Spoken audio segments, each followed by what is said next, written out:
السلام عليكم. maanta waxaan wax ka tataabanaynaa farxadda. ugu horeyn waa dhab in nooluhu u baahan yahay farxadda, taasoo u ah wax waliba. sida aan wada ognahay, farxadda waa mid ka mid ah dareennada ugu qaalisan ee uu qofka bini'aadamku u dareemo. farxaddu waa riyaaq ka yimaada qalbiga, taasoo loogu gudbiyo maskaxda kana bixisa jawaab dhaqsi ah. farxad waa dareen ku yimaada siyaabo fara badan oo kala duwan, ha ahaato mid guud ama mid gaar ahaaneedba. farxadda mideeda ugu qaalisan waa midda aad ka heshid ruuxaad jeceshahay oo si kam ah ku siiya ama lama filaan kuu dareensiiya. iyada oo ay farxaddu tahay dareen aan la saadaalin karin oo uu la kulmo wadnaha, ayaa haddana la sheegaa inay tahay dareen aan la isku abuuri karin ama aan la iska keenkeeni karin. farxadda dhabta ah, sida ay sheegeen culimmada cilminafsiga ku takhasusay, waa nooca marka uu qofka dareemo uu marka hore qosol gariir, weliba marka xigtana ay ilmada soo dhaafto. haddaba haddii aad tahay ruux ku xihan nolol kale oo lamaana leh, fadlan lamaantaad sii farxad, iskuna day in mar waliba farxad ka hesho agtaada.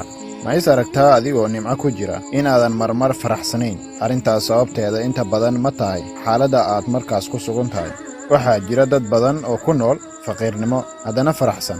waxaa jira dad badan oo meel dagaal ka socda, nabad aan lahayn ku nool haddana faraxsan. marka su'aasha meesha taal waxaa weeye, haddii aysan farxaddu gebi ahaanteed aysan ku dhisnayn meesha ay xaaladda aad ku sugan tahay, markaas maxay ku dhisan tahay? haddaba waxay ku xidhan tahay waa aragtidaada. waxaa laga yaabaa in koob wax ku jiraan intaad fiiriso aad aragto koob bar buuxa ama koob bar maran. sidaas oo kale intaad noloshaada fiiriso ayaad dhihi, wallaahi waxaan ahay qof aad u nasiib badan oo allah khayr fara badan waafajiyey. ama waxaad leedahay balaayo ama amuuro ayaa igu dhacay oo fursado qaali ah baa iga lum, oo waxaan ahay anigoo dhan nin fashil ah. bal aan aragno arrimo dhowr ah oo markaad isfahansiiso kuu diidaya farxadda. waxaan kaloo ogsoonahay in xadiis nabigeena sallallahu alayhi wasallam lagu wariyey lagu xarimay in la yidhaahdo, haddii aan saas iyo saas samayn lahaa waxaas iguma dhaceen, oo weliba lagu sii daray in ay arrintaasi tahay albaab aad u furayso shayddaanka haddii aan in badan ka haysan lahaa.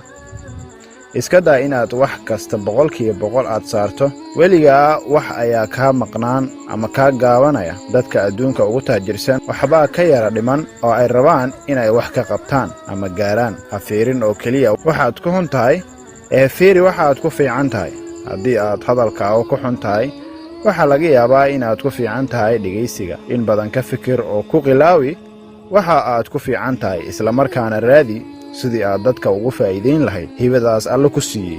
haddii aan lacag badan haysan lahaa, qof dareensan ma jiro inuu lacag ku filan haysto. qof hadduu arko 1,000 oo lacag Soomaali ah oo waddada taallo ma ag marayo. qof walbuu ahaado, xitaa kan ugu taajirsan. waa xaqiiq in lacagtu ay nolosha fududayso oo ay raaxada kuu sahasho, laakiin kaama dhigi karto mid faraxsan. imisaa qof ayaa malaayiin dollar oo bakhtiya nasiib ku guulaystay oo hadda aan shilin ka hayn. haddii aan mar gaari lahaa hadafkayga.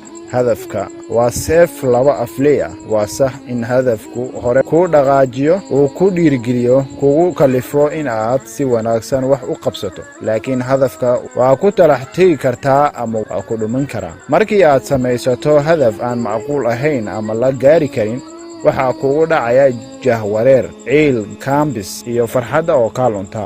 waxaa dhici karta xitaa inaad ka shakiso kartidaada. haddii aan haysan lahaa shahaado waxbarasho oo wanaagsan, shahaado jaamacadeed intooda badan ma haystaan shakhsiyaadkii taariikhda adduunka soo maray ee raadka weyn ku reebay. bill gates iyo steve jobs jaamacad ma dhammayn. albert einstein dugsiga sare waa ka haray. markii ugu horraysayna wuu ku dhacay imtixaankii jaamacadda. waxaad xoogaa loo saaraa in shahaado la soo qaato, waayo waxaa la saaraa qiime weyn. waxaana loo sheegay in aan u baahannahay shahaado si aad shaqo u helno, lacag u samayno oo adduunka wax uga beddelno. shahaado waxbarasho waa muhiim, laakiin ma ahan sida keliya ee aad horumar ku gaari karto.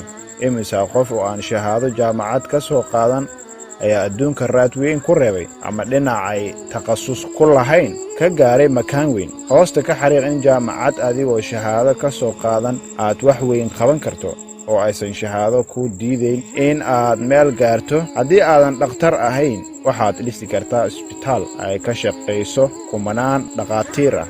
haddii aan caqabo badan ii hortaagnayn, qof kasta caqabad ayaa hortaal.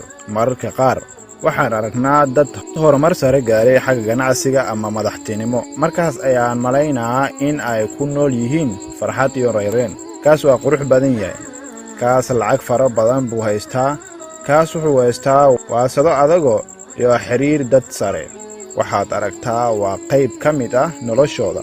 taas oo ah mid wanaagsan. qaybta foosha xun cid ku tusaysa ma laha.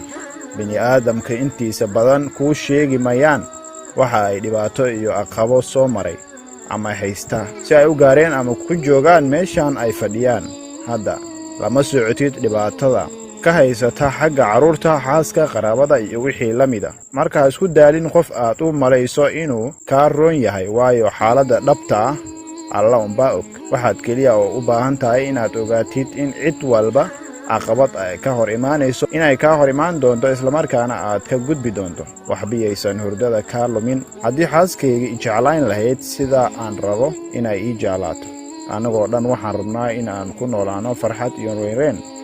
waxaan rabnaa in qofka garabkeena jooga inuu farxad iyo rayreen ku jiro, laakiin inta badan dariiqa saxa ah looma maro, mana ahaan ulakac ee waa naga noqotaa sidaas. xaaskaaga looma samayn sidaada oo kale. inta badan ma oga waxa dhiigkarka kugu kiciya, laakiin adiguna sidoo kala tahay ee ogow. waa inaan baranaa lana qabsanaa sidii ula macaamili lahayn xaajiyadda. waa inaan ogaanaa meelaha minooyinka ku aasan si aad uga leexato. waa inaad barataa xuduudaha. waa inuu mar walba furan yahay albaabka wadahadalka iyo fahamka. markay kugu soo dhacdo inaad ku qaraxdo xaajiyadda, isxasuusi wixii isku keenay ee aad ku dooratay markii hore. waxaad helaysaa xalka islamarkiiba. waxaad Soomaalidu ku maamaahda hubsiima halbaa la sistaa. inta badan waxyaabaha qaylada iyo muranka dhex dhiga reeraha waa in qof walba uu wax ismoodsiiyo oo isagoon xaqiiqada hubsan isbuufis isku bilaabo. haddii dadku ay qiimayn lahaayeen shaqadeyda wanaagsan. waxaan inteena badan ku mashquulsannahay nafteena, inka badan intaan ku mashquulsannahay dadka hareeraheena jooga. waxaan ku mashquulsannahay baahideenna daboolkeeda. waxaan rabno inaan helno madadaaladeena iyo wixii la halmaala. sidaas aad tahay ayay dadka intooda badan iskugu mashquulsan yihiin. ma ahan qofkan aad leedahay muxuu waxa weyn ee aan sameeyey u arki la'aya mid adiga markii horeba kuu soo jeeday. adiga ayaa dhibkaas ku haya. laakiin ogow, adiga qudhaa dad badan ayaa isleh muxuu noo arki waayey. marka waxbaha ku daalin arrintan qiimaynta iyo in la aqoonsado waxa aad hayso ama qabanayso. adiga howsha u qabo inaan ciddii ku arkayn oo kale kuna arki doonin oo kaaga mahad celin doonin. adiga naftaada iyo maanka keliya ka adkaw. ogow qiimahaaga, xariifnimadaada iyo waxa aad adduunka ku soo biirinayso. noqo mid wax laga faa'iido, isagoo aan rabin in la aqoonsado faa'iidadaas uu dadka wax tarayo. allah ayaa kuu kaydinaya waxa wanaagga ah ee aad qabanayso. sidoo kale waaba dembi inaad wanaag u samayso ha lagugu ammaano marka horeba. intaas ayaan ku soo gabagabaynaynaa qodobkii aan uga hadlaynay farxadda iyo waxyaabaha ay tahay iyo qofka sida uu u arko. waxaad nagala socoteen rajada iyo maanta. intaanu ku kulmayno qodobkan mid